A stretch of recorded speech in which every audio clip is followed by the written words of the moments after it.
Some shadows are just shadows. Others hold secrets that were never meant to be found. Welcome to Shadow Pit Mysteries, where every silence hides a warning and every clue takes you closer to the darkness. The stories you'll hear aren't just tales. They're invitations to step into the unknown. The truth is waiting, but the shadows, they're waiting too. Let's begin. The Empty Room, a mystery story by Grave Pit Shadows. The Sunridge Motel was a husk of a building, its faded vacancy sign flickering weakly against the gathering dusk. Perched on a lonely stretch of road, it seemed forgotten by time, abandoned to decay. The locals whispered about the motel's dark past, about the guests who entered room 629 but never left, leaving behind only whispers and shadows. Detective Rachel Mills stared out the car window as they approached the motel. Room 629. That's the connection, she muttered, flipping through her notes. Connection to what? Folklore? Her partner, James Davenport, replied, steering the car into the cracked parking lot. People disappear all the time. Doesn't mean ghosts are snatching them up. Mills ignored his skepticism. Edgar Anthony is the fifth person to vanish here. Same pattern every time.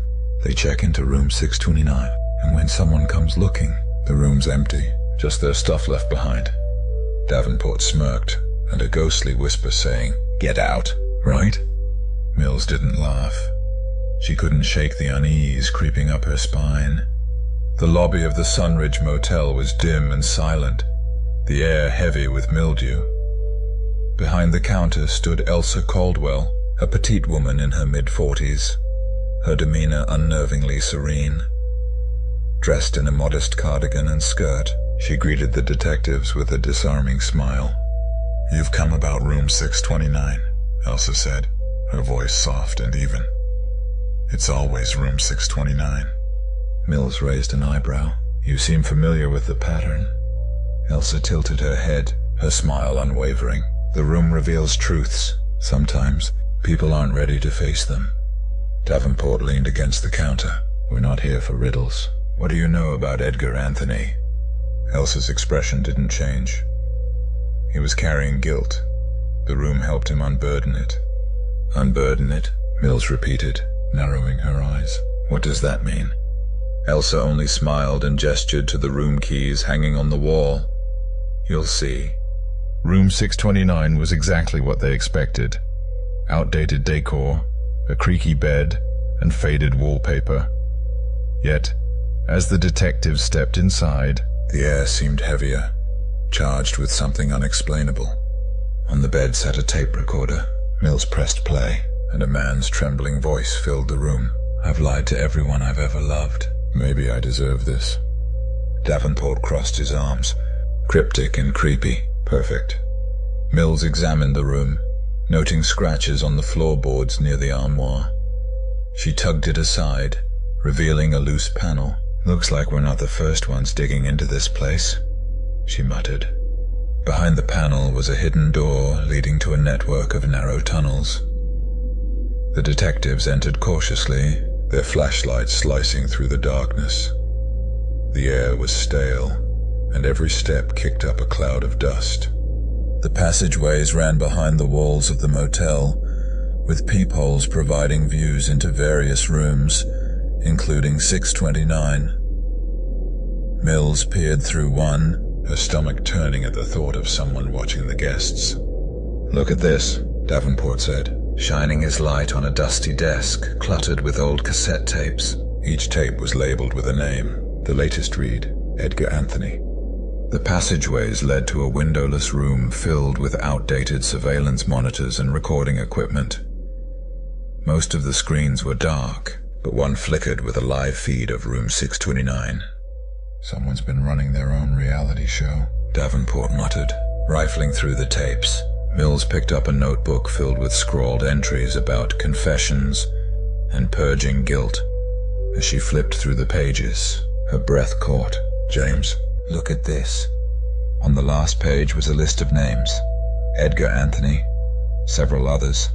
and at the bottom, Rachel Mills, James Davenport. Back in the lobby, they cornered Elsa. Mills held up the notebook. "What is this? Some kind of sick game?" Elsa's calm demeanor didn't falter. "It's not a game. It's salvation. The room demands confession. I simply help it listen." Davenport stepped closer. "You've been spying on people, drugging them, making them believe." "I don't make them believe anything," Elsa interrupted. "Their guilt brings them to the room. Their sins consume them. I only guide the process." She pressed play on a nearby tape recorder. The detectives froze as their own voices filled the room. Mills's voice trembled as it spoke of an unsolved case. Davenport's voice accused him of recklessness that endangered lives. "How?" Mills began, but Elsa cut her off. "The room hears everything. It knows you." As they interrogated Elsa, the motel began to react. Whispers echoed through the halls, growing louder and more frantic. The lights flickered, and shadows stretched along the walls, forming grotesque shapes. In room 629, the bed shook violently, and cracks spread across the walls, oozing a dark, tar-like substance. The detectives felt the air shift, as if the building itself were alive. "We need to end this," Mills said, her voice steady despite the chaos. Davenport nodded, drawing his gun. The detectives discovered a trapdoor leading to the basement, where they found a roaring furnace and piles of ash. Nearby, a box of tapes sat precariously close to the flames. Elsa emerged from the shadows, holding a match. "You can't stop the room," she said, her voice rising. "It's bigger than me, bigger than all of us." Mills lunged for the tapes as Elsa struck the match, throwing it toward the furnace. Davenport tackled Elsa, the match missing its target by inches. The motel began to collapse, flames spreading through the tunnels and passageways. The walls groaned and splintered, sending debris crashing around them. In the chaos, Elsa escaped their grasp, retreating into room 629. Mills and Davenport followed, watching as the floor gave way beneath her, dropping her into the furnace chamber. Her final scream echoed through the motel. "The room will never die." Outside, Mills and Davenport watched as the motel imploded, consumed by flames. For a moment, they saw a figure in the window of room 629, a shadowy silhouette that resembled Henry Kessler. Among the rubble, they found the tape recorder, miraculously intact. It played a new recording. Elsa's voice, calm and haunting. "You can destroy the building, but the room will always find a way." Days later, a package arrived at their precinct. Inside was a single key labeled Room 629 and a photograph of a brand new motel in another town. Written on the back in neat script were the words, "The room is ready." The photo bore no identifying information, but the layout of the building was unmistakable. Davenport frowned. "Isn't that?" Mills nodded grimly. "We are going back to Barrywood." That night, Mills couldn't sleep. She sat at her kitchen table, staring at the photograph. Her mind replayed everything Elsa had said, every whisper she'd heard in room 629. Something wasn't adding up. She flipped the photograph over and noticed faint indentations beneath the writing. Grabbing a pencil, she shaded over the back of the photo, revealing a hidden message. "Confession is salvation. You're next." Her phone buzzed. It was Davenport. His voice was tense. "Rachel, you're not going to believe this." "What?" "I just got the same damn package." The new motel opened within weeks, its grand opening announced with flashy advertisements. Mills and Davenport, now both haunted by sleepless nights and unsettling dreams, drove to Barrywood. Despite their misgivings, they couldn't let the mystery end there. The building was pristine, a stark contrast to the Sunridge Motel. Yet as they approached, the same sense of unease settled over them. The front desk clerk, a young man with a polite smile, handed them a key. "Room 629, he said, as if expecting them. The room was identical to the one they'd seen before, down to the faded wallpaper and creaky bed. The oppressive atmosphere returned instantly, thick and stifling. As Mills examined the room, Davenport noticed something strange. A fresh cassette tape sitting on the bed. He pressed play, and their own voices filled the air, recounting their recent investigation. The tape ended with a phrase neither of them had spoken.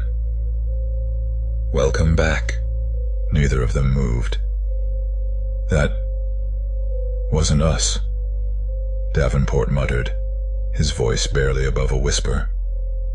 His eyes flicked to Mills, seeking some kind of confirmation that what he'd just heard wasn't real. Mills felt her throat tighten. Her pulse pounded in her ears as she stared at the tape recorder, now silent, as if waiting for something else. She fought to steady her breathing. "It's playing with us." Before Davenport could respond, the lights flickered. The room darkened, plunging them into an oppressive, heavy silence. Then, faint at first, but growing louder, came the whispers. They were not words, but sounds. A twisted, unintelligible symphony of agony, accusation, and despair. The walls seemed to breathe, swelling outward before closing in, like the room itself was alive. Davenport grabbed the recorder and turned it over in his hands, his fingers trembling. "It's just a trick. A damn trick," he shouted, as if yelling could shatter the illusion.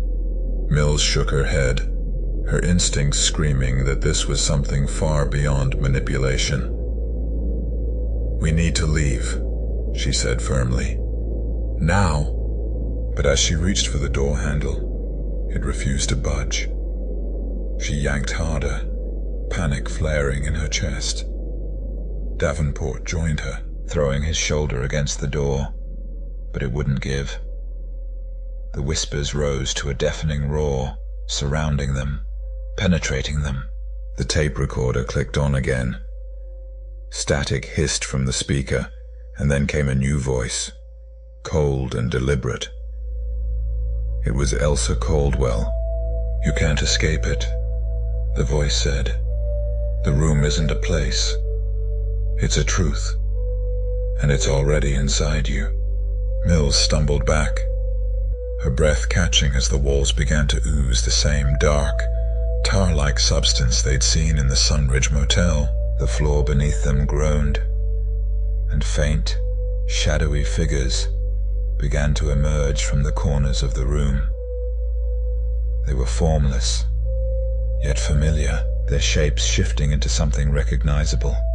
One shadow looked like the young girl from Mills's unsolved case. Another bore the hunched, weary silhouette of Davenport's injured former partner. They stared at the detectives, unmoving. "No," Davenport whispered, backing into the wall. "This isn't real." The tape recorder clicked off, and in the silence that followed, the shadows began to move, slowly closing in on them. The whispers returned, blending into a single, intelligible phrase, spoken in their own voices. "You belong to the room now." The lights went out completely, leaving Mills and Davenport in utter darkness. For a moment, all they could hear was their own breathing, fast and shallow. Then, the recorder clicked one final time, and Elsa's voice spoke again, almost kindly. "Welcome home." The door of the room opened like nothing ever happened, and they ran out. Mills and Davenport leaned against their car, catching their breath. Davenport ran a hand through his hair, his face pale. "What the hell just happened in there?" Mills shook her head, still trembling. "I don't know." But whatever it was, it wanted us. She looked back at the motel, its neon vacancy sign flickering faintly.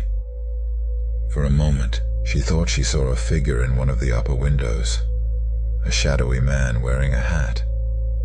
But when she blinked, it was gone. Another story has ended, but the darkness still calls. Did you uncover the truth? Or did it uncover you? Shadow Pit Mysteries will return with more tales to keep you questioning and more shadows to keep you looking over your shoulder. Don't forget to like, comment, and subscribe so you never miss the next chapter.